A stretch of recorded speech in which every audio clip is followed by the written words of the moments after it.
The night we promised forever. The night was quiet. Too quiet. The kind of silence that feels heavy, like the world is holding its breath before something breaks. Now Emily stood in the doorway, tears in her eyes, watching the two people she loved most fall apart. Her mother was crying softly, her hands trembling, and Michael, the boy Emily believed she would spend her whole life with, was shouting, loud, angry, wild words he didn't mean, words thrown like knives into the room. "Emily, choose. It's either me or her." The shout shook the walls. Emily's heart cracked. Her mother stepped forward, voice shaking. "Emily, don't do this. Please." But Michael grabbed Emily's arm, pulling her away. Her mother tried to stop him, tried to protect her daughter. Michael shoved her back, and the world shattered. Emily's mother fell. Her head struck the sharp corner of the table. A terrible sound echoed through the room. Then silence. Just silence. Blood touched the floor like slow red tears. Emily froze. Her breath vanished. Her heart stopped. She knelt beside her mother, trembling hands pressing on the wound that wouldn't stop bleeding. Mom, please, say something. Please." But there was no answer. Michael stared at what he had done, his face pale, his breath shaking. Then he ran. He ran into the darkness, leaving Emily alone with her breaking world. That night, the night they promised forever, became the night everything changed. Emily's love turned into grief. Her future turned into ashes. Her heart learned the true weight of pain. And this is the story of how a love strong enough to dream became a wound deep enough to last forever. The night was quiet, the kind of quiet that feels heavy, as if the world is holding its breath. The moon hung low over the small town, its pale light spreading across empty streets and silent houses. But inside one old, dimly lit bedroom, the world was not quiet at all. It was breaking. Eleanor, a girl with soft brown hair and eyes full of unspoken dreams, stood facing the doorway with tears already burning in her eyes. The wooden floor beneath her feet felt cold, as if it understood what was about to happen. Her mother, Grace, stood in front of her, trembling with pain and exhaustion. "Eleanor," her mother whispered, her voice shaking. "Don't go. Not tonight. Please." But Eleanor's heart was already pulled somewhere else. Pulled by a boy whose smile had become her whole universe. His name was Daniel, a boy who promised her a life of freedom, a world far away from rules, from pain, from loneliness. She loved him with a love too big for her young heart to carry safely. "I have to go, Mom," Eleanor said softly, wiping her tears with the back of her hand. "I can't stay here forever. Daniel is waiting for me. He needs me." Grace stepped forward, her hand reaching out, desperate. "But I need you, too." Something inside Eleanor twisted sharply, but she kept her head lowered. She didn't want to look into her mother's eyes, because she knew what she would see. Fear, love, and the kind of heartbreak only a mother can feel. "Please, sweetheart, don't leave me like this," Grace begged. But Eleanor felt trapped. Every word her mother spoke felt like another chain around her chest, making it hard to breathe. She wanted freedom. She wanted love. She wanted Daniel. She didn't want to belong to sadness anymore. Eleanor tried to walk past her mother, but Grace stepped in front of her again. "Talk to me," Grace pleaded. "Just listen." "Mom, stop," Eleanor cried. Her mother reached for her arm, trying to hold her back. But in Eleanor's panic, something terrible happened. She jerked away too fast. Grace stumbled. Her foot caught the edge of the rug. And then A sound filled the room, a crack, a thud, a silence that screamed louder than anything Eleanor had ever heard. Grace hit the wooden corner of the bed frame. Her head snapped back. Blood pooled instantly, spreading like dark petals around her hair. Her body collapsed to the ground. Eleanor froze. The world froze. The only sound was her heartbeat, pounding in her ears, violent and terrified. "Mom," she whispered. No answer. Her knees buckled as she dropped beside her mother, her hands shaking violently.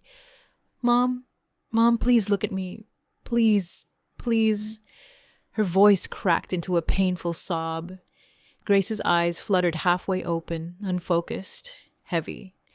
A small, broken whisper escaped her lips. "Eleanor, don't leave." Eleanor's breath shattered. She pressed her trembling hands against the wound, desperately trying to stop the blood. No, Mom, I didn't mean to. I'm sorry. Please." Tears fell onto her mother's face. The room felt smaller, darker, colder. Eleanor felt the walls closing in. She felt guilt like fire across her skin. But most of all, she felt the terrifying silence that followed her mother's weakening breath. There was no phone nearby, no neighbor who could hear her screams, no one in the house, no one, just her, and the unbearable truth of what she had done. "Mom, please," Eleanor whispered again. Her voice was soft, broken, desperate. "Please don't leave me." But Grace's eyes slowly drifted shut. Her breathing grew faint, like a candle struggling in the wind. Eleanor felt something inside her break in a way that could never be fixed. She grabbed her mother's hand and held it tightly, her tears falling endlessly. "I'm sorry.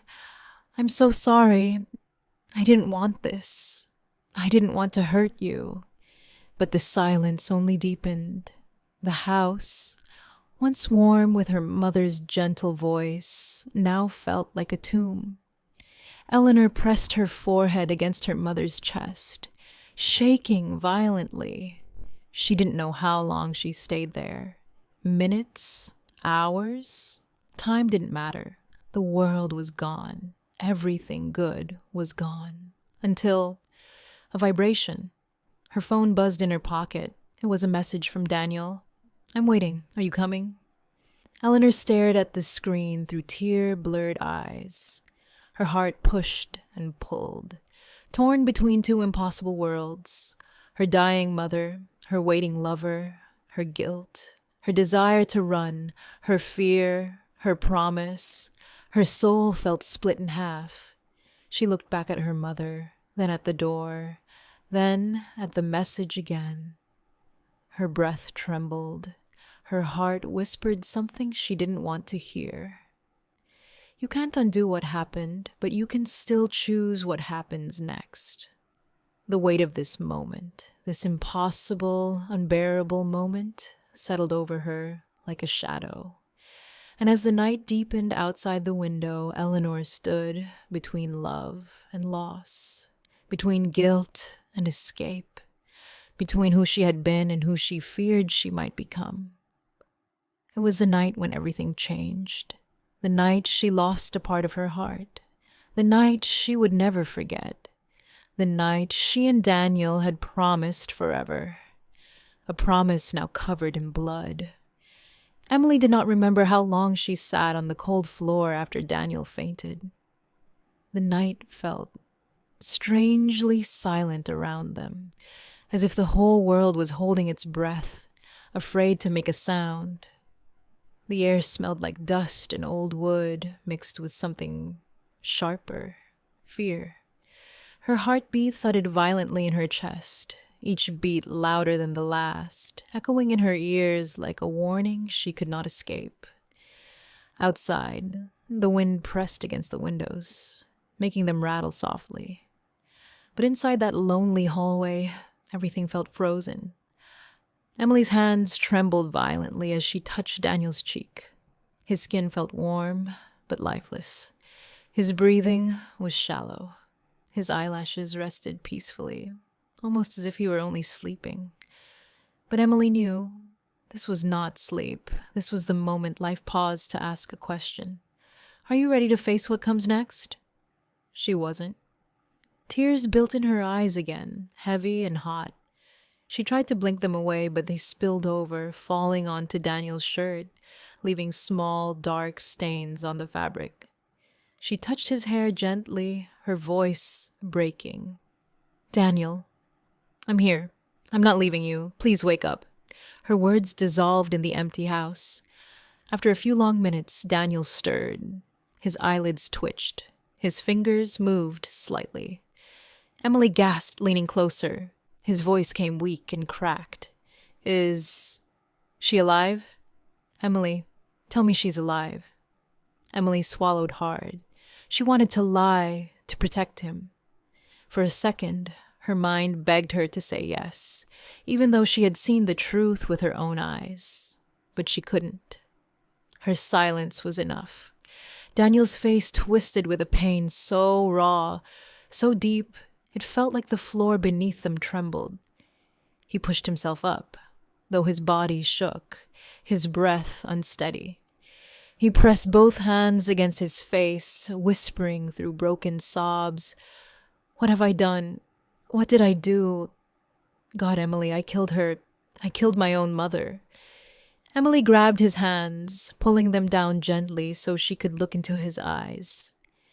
Daniel, please, it was an accident. You didn't mean to. That doesn't matter, he shouted, his voice tearing open the silence. I pushed her. I screamed at her. I chose you instead of her. I made her feel like she lost her son, and then He couldn't finish. His voice collapsed under the weight of everything he carried. Emily held his face between her palms. You didn't kill her. Pain killed her. Loneliness killed her. She was hurting long before tonight. Daniel shook his head violently. No, no, Emily. I saw her fall. I heard the sound. I saw the blood. I caused it. Me. His shoulders shook uncontrollably. Emily hugged him, wrapping her arms around him tightly, as if her body alone could stop him from drowning inside himself. She pressed her cheek against his, whispering, We'll get through this. Together. But Daniel didn't hug her back. He sat frozen, staring at nothing, his breath shallow, his eyes empty. A painful silence grew between them, heavy, suffocating, terrifying. Emily touched his hand shyly, but he didn't respond.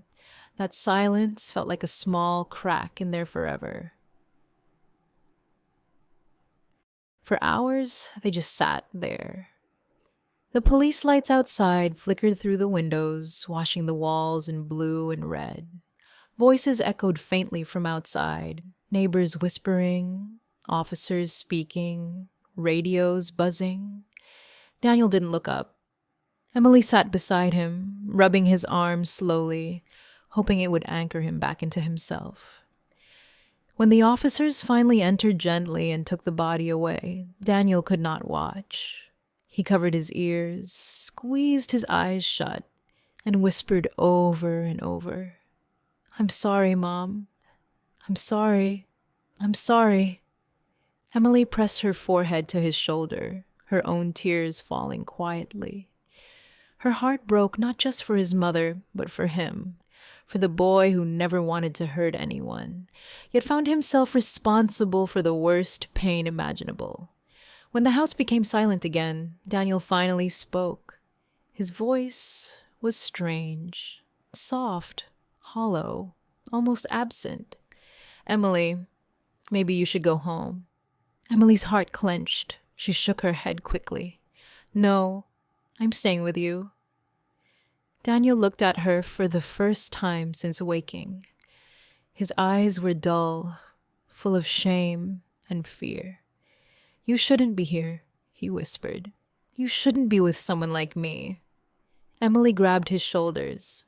Daniel, don't say that. It's true. No, you made a mistake, a terrible, painful mistake, but that doesn't make you a monster. Daniel pulled away slowly, like someone trying to escape a touch that hurt too much to bear. Emily, the reason she was angry, the reason she was crying, the reason this happened was because of you. The words hit her like a slap. Her breath caught. Daniel lowered his head. If you weren't in my life, she wouldn't have felt abandoned. She wouldn't have argued with me. She wouldn't have... Emily stepped back, her hands shaking. Daniel, please, don't put that on me. You know your mom was hurting long before I came. Daniel didn't answer. He just stared at the floor. That silence again. Sharp, cruel, worse than any words.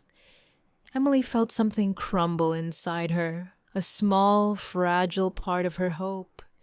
But she forced herself to stay calm. Daniel, look at me. He didn't. She touched his chin gently and lifted his face. His eyes looked broken. I love you, she whispered. For a moment, the world paused, waiting for his response. But Daniel didn't say it back. Instead, he whispered something that shattered her heart. I think you should leave. Emily stepped back as if he had physically pushed her again. Her breath trembled. Her hands felt cold. Daniel, no. Please. He closed his eyes. I can't breathe around you right now, he said quietly. Every time I look at you, I remember what I did. I remember her lying there. I remember the blood. Emily felt a tear slide down her cheek. Daniel whispered, please, just go. She stood there for a moment, stunned, lost, her heartbeat loud and painful. Then she nodded slowly, even though her entire body begged her to stay. Okay, she whispered. She walked toward the door. Step after step, her legs felt heavier. Before leaving, she looked back one last time. Daniel sat alone in the hallway, his body hunched, his hands shaking, his eyes staring into the darkness. Not at her. Not anymore. Emily whispered softly, I'm still here for you, even if you can't see me right now. But Daniel didn't respond. She opened the door. The cold night air hit her face like a slap.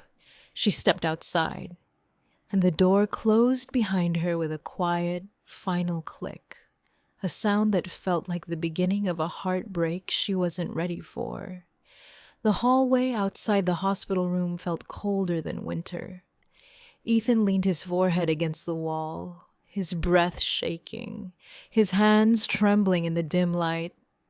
Nurses rushed past him. Doctors whispered. Machines beeped in distant rooms.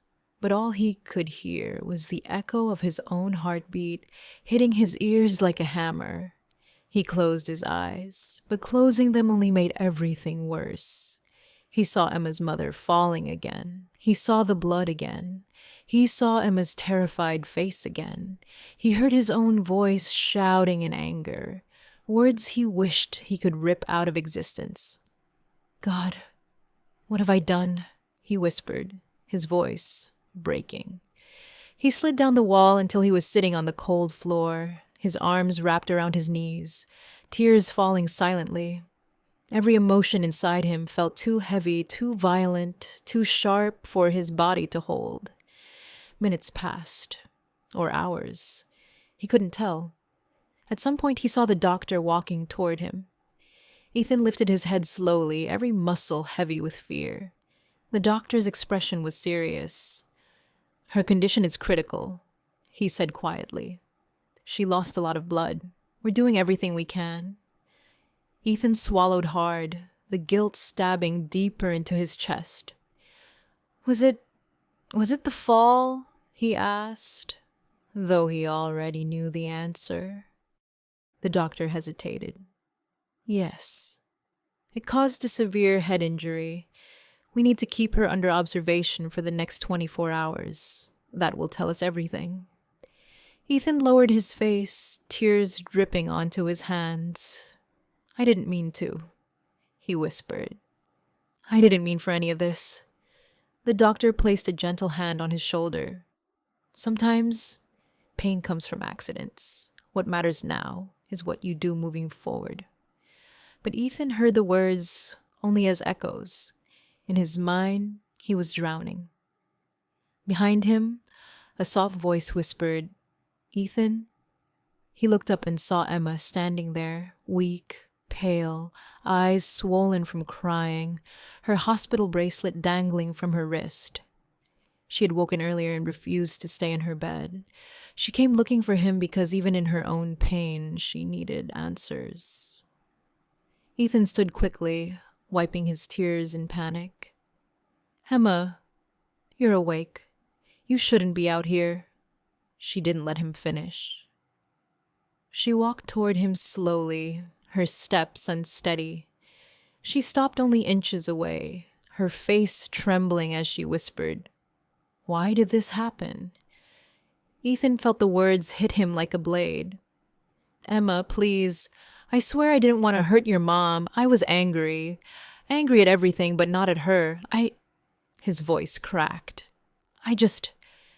I wasn't thinking." Emma blinked, and tears spilled down her cheeks. "You pushed her, Ethan." He looked down at the floor, unable to hold her gaze. "I know, and I will regret it for the rest of my life." Silence stretched between them, long, painful, suffocating. The walls seemed to close in. Every light felt too bright. Every sound felt too loud. Emma sank onto a nearby chair, burying her face in her hands. "My mom, she raised me alone. She sacrificed everything. And now she's fighting for her life because of us, because of me, because of you." Ethan knelt in front of her, his eyes full of desperation. "Don't say that. This is my fault. All of it. I should have walked away. I should have controlled my anger. I swear, Emma, if I could change what happened, I would give anything." Emma didn't pull away. She didn't yell. She just cried. He reached out slowly, gently touching her hand. She didn't move, but she didn't pull away either. Her hand was cold, trembling, fragile, like a heart, barely holding itself together. "Emma," he whispered, "I love you. That hasn't changed. It never will." She looked up at him with red, broken eyes. "Love isn't supposed to destroy lives, Ethan." His heart collapsed inside his chest. He felt breathless, speechless, empty. "I know," he whispered. "And that's why I'm terrified. Because I destroyed the one thing that mattered most to you." Emma looked at him for a long moment, her tears shining under the fluorescent lights. "I don't know if I can forgive you yet," she said. "I don't even know if my mother will survive. Everything feels shattered." Ethan nodded, swallowing the pain. "I'll wait," he whispered. "For forgiveness, for healing, for anything you can give me, even if it's nothing at all." Emma wiped her face with the back of her hand, trying to steady her breath. "I don't hate you," she said softly. Her words brought Ethan a tiny flicker of hope, so small, but enough to keep him from breaking entirely. "But I'm afraid of us now," she finished. The flicker died slowly inside him. Ethan felt the weight of that fear settle on his shoulders. He took a deep breath, forcing himself to stay composed. "I'll fix this," he said. "I don't know how, but I will, even if it takes the rest of my life." Emma looked away, her voice barely above a whisper. "Just don't leave the hospital tonight. I don't want to be alone." Those words were enough to break him again, but this time with tenderness. He took the chair beside her.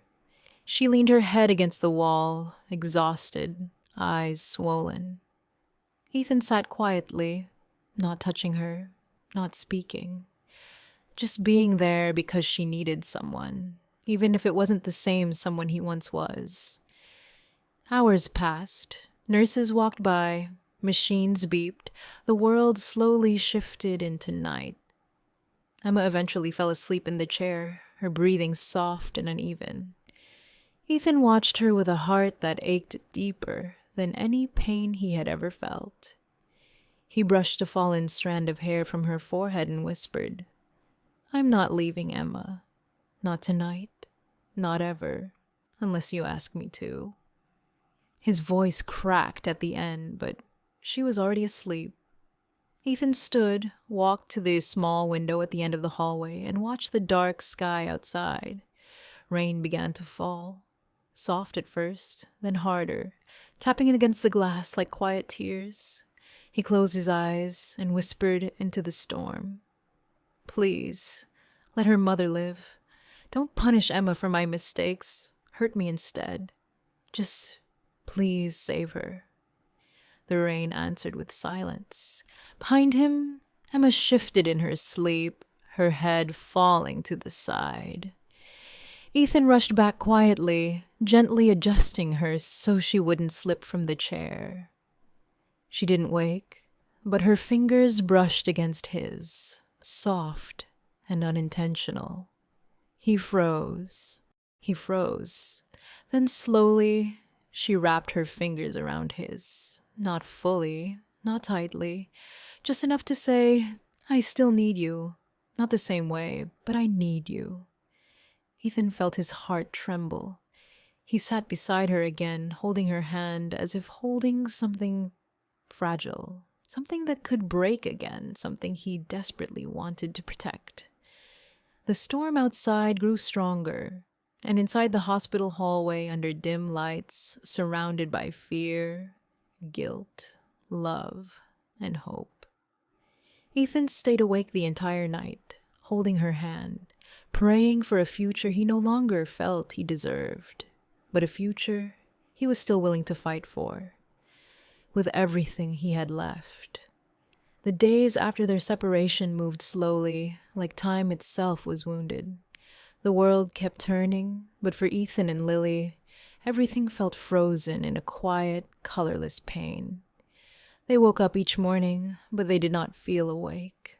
They ate food, but it tasted like nothing. They walked through halls, streets, rooms, but every step felt hollow, like walking through a world that no longer belonged to them. For Lily, the silence at home was the worst. Her mother no longer shouted. She no longer cried either. She simply existed, sitting in the living room with a blank face, the bruise on her forehead, healing slowly while something deeper inside her remained broken. Lily approached her many times, trying to speak, trying to apologize, but the words always fell apart. One night, Lily whispered, "Mom, I'm sorry." Her mother blinked, her tired eyes softening for just a moment. "You left me when I needed you most," she said. Her voice was not angry. It was defeated, fragile like a thread ready to snap. Lily's heart cracked again. "I didn't mean to hurt you," she whispered. Her mother nodded weakly. "I know, but knowing doesn't make it less painful." The words stayed with Lily all night. She sat on her bed, staring at the wall, hugging her knees, trying not to cry. But the tears came anyway, warm and heavy, rolling down her cheeks in silent rivers. She missed Ethan with an ache that felt like drowning. She tried to forget him. She tried to erase his voice, his touch, his smile. But memories kept returning, walking beside him in the rain, laughing until their stomachs hurt, sitting together in quiet moments where nothing happened, yet everything felt right. She remembered how he held her when she cried, how he whispered into her hair, "You're not alone." Not anymore. Now she was alone again, worse than before. Because once you feel what real love is, going back to loneliness feels like falling into a dark, endless well. Meanwhile, across town, Ethan was fighting his own battles. His father had locked him inside the house for days, keeping his phone, removing every possible way for him to reach Lily. The man believed he was protecting his son, but he didn't understand that protection sometimes hurts more than danger. Ethan stared out the window each night, wishing he could climb down and run to her. He wrote letters for her, letters he couldn't send. I miss you. I breathe, but it doesn't feel like living. I wish I could take back everything that hurt you. I wish I could protect you from all of it, including me. He folded the letters and kept them in a drawer, one for each day they weren't allowed to see each other. Soon, the drawer was full, overflowing with unsent love. At school, people noticed the change. Ethan didn't joke, didn't smile, didn't talk. Lily avoided everyone, keeping her head down, walking through hallways like a ghost. When their eyes accidentally met across a classroom, both looked away quickly. Not because they didn't want to see each other, but because the sight hurt too much. It was like standing beside a fire you were not allowed to touch. One afternoon, their teacher announced a group project. Fate, or perhaps cruelty, placed Ethan and Lily in the same group. The classroom buzzed with small conversations, but the moment the teacher said their names together, silence fell between them like a heavy curtain. Ethan looked up slowly. Lily looked down. He walked to the desk where she sat, his footsteps quiet, careful. She didn't look at him, and for a moment, Ethan thought maybe he should walk away. But the memory of her crying on the night everything shattered pushed him closer. He sat in the chair across from her. Her hands trembled slightly. She could feel him there, breathing the same air, existing inches away, yet they felt miles apart. "I can take the writing part," Ethan said softly, not trusting his voice. Lily nodded, still not looking up. "Okay."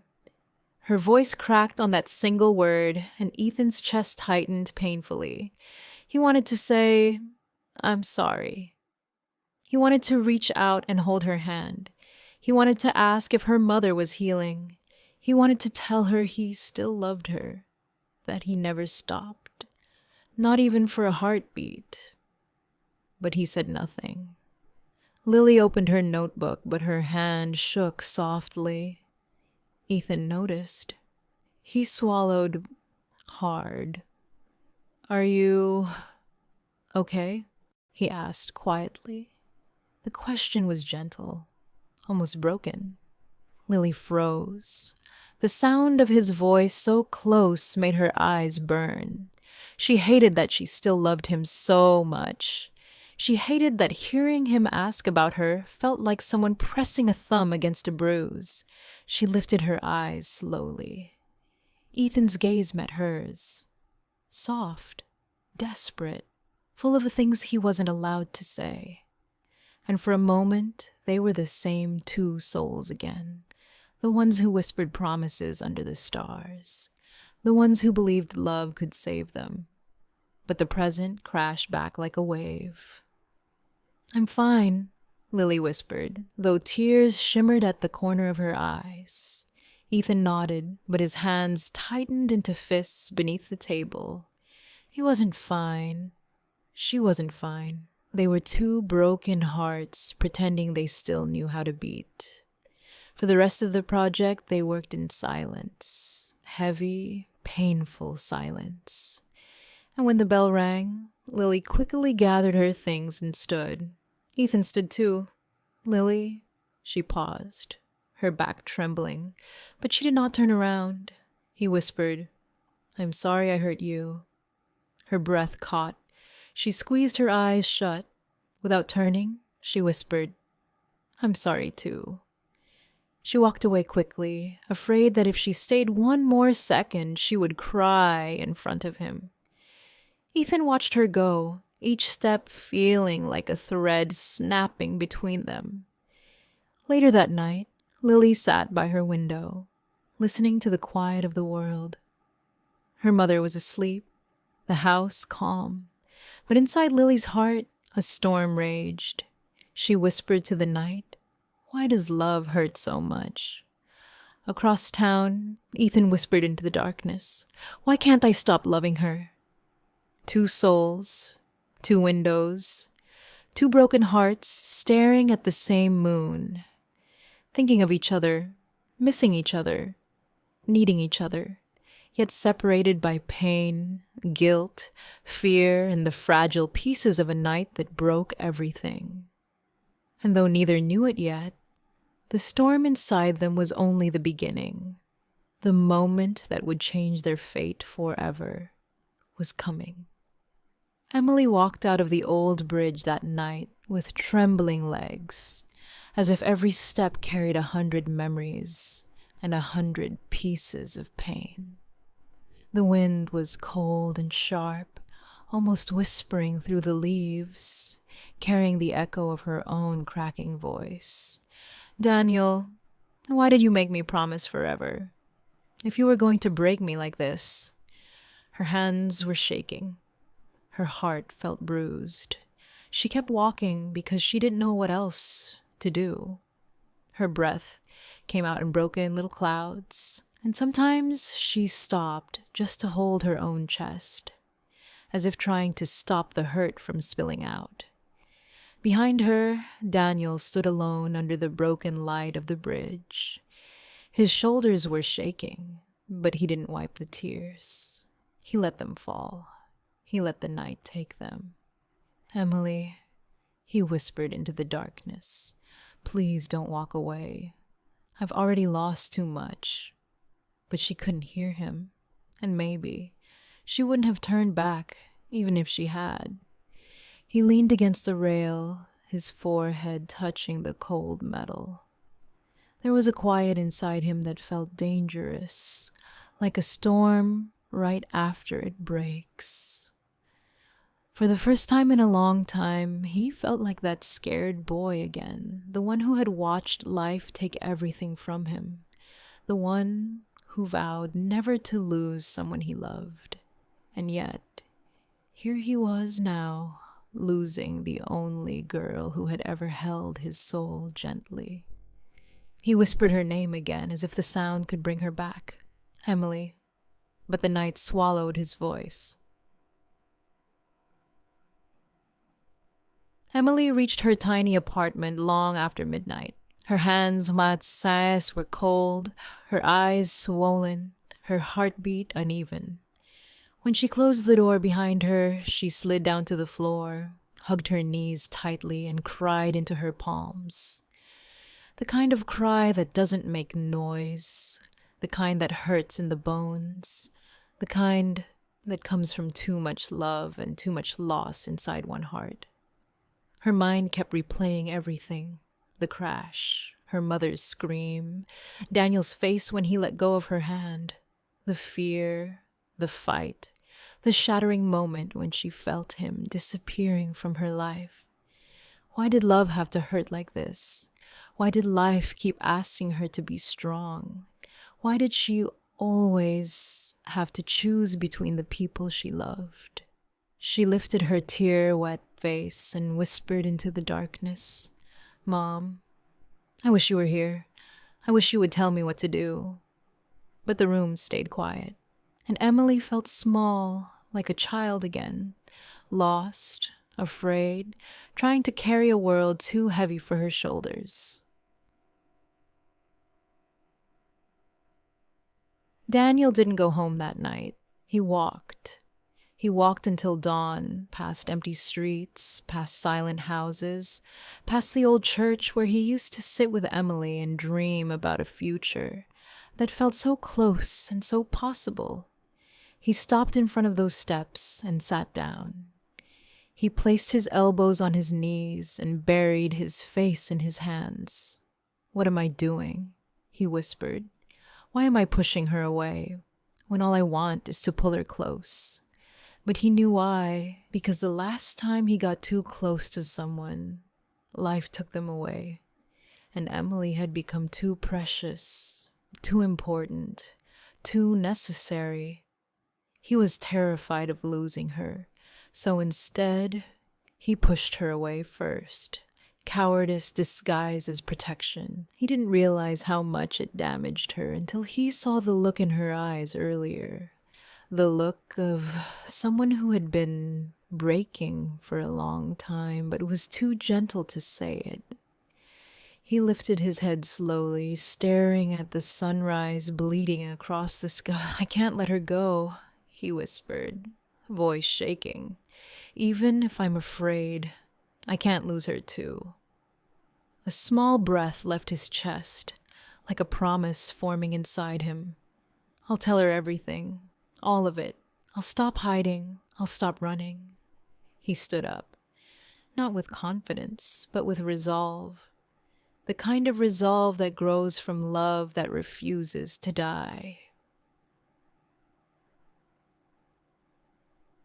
Emily also didn't sleep. She curled in bed, staring at the ceiling, letting the memories run across her mind like an old film. She remembered the first time Daniel held her hand, the first time he said her name softly, the way he used to look at her like she was the only part of the world that made sense. The evening he held her close and whispered, "I swear, Emily, wherever you go, I'll find you." That promise felt broken now. Or maybe she felt broken. But even through her pain, she knew something. Daniel didn't hurt people out of cruelty. He hurt them out of fear. She whispered into the quiet room, "Daniel, why didn't you trust me with your fears? Why didn't you let me hold the parts of you that scared you?" Her voice cracked, and a tear rolled down her cheek. She closed her eyes tightly. "I still love you," she admitted into the darkness, almost ashamed of how true it was. "Even when it hurts, I still do."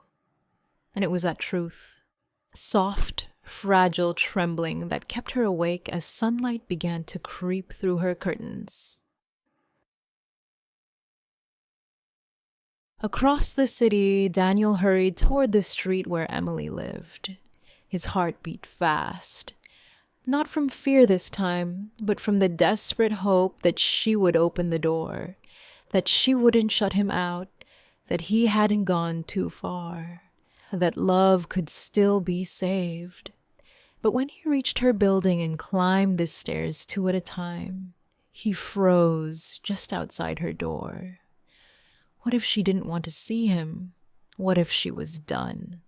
What if he had finally broken the only heart he ever wanted to protect?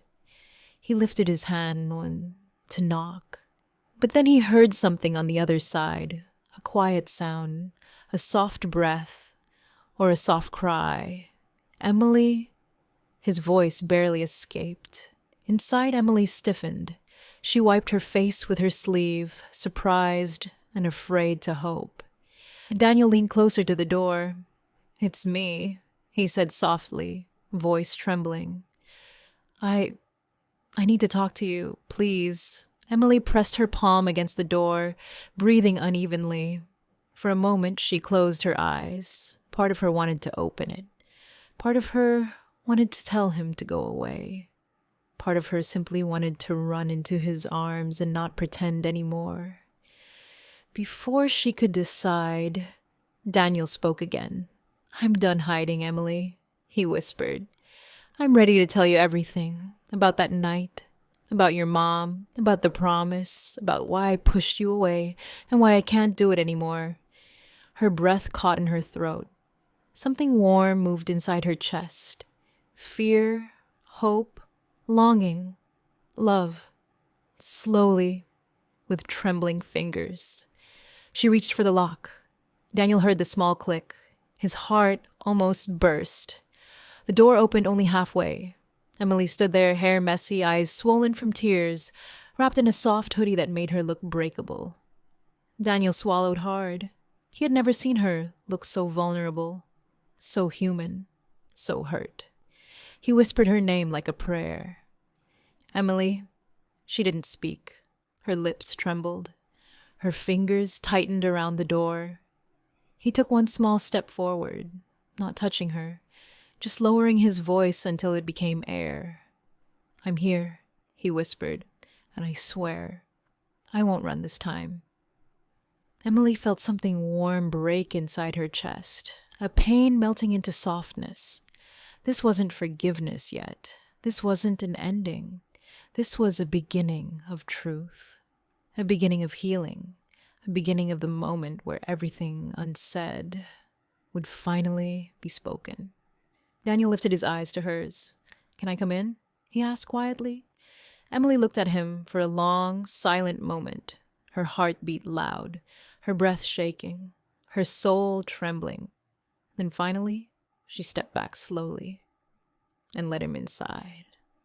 The sun was disappearing behind the hills when Emily finally reached the quiet place where everything between her and Daniel had begun. The old wooden bridge near Willow Creek. The water beneath it moved softly, glowing orange from the last touch of daylight. The wind passed gently through the tall grass, making it whisper like a memory trying to speak. Emily stood there for a long moment, holding the small letter Daniel had written for her years ago.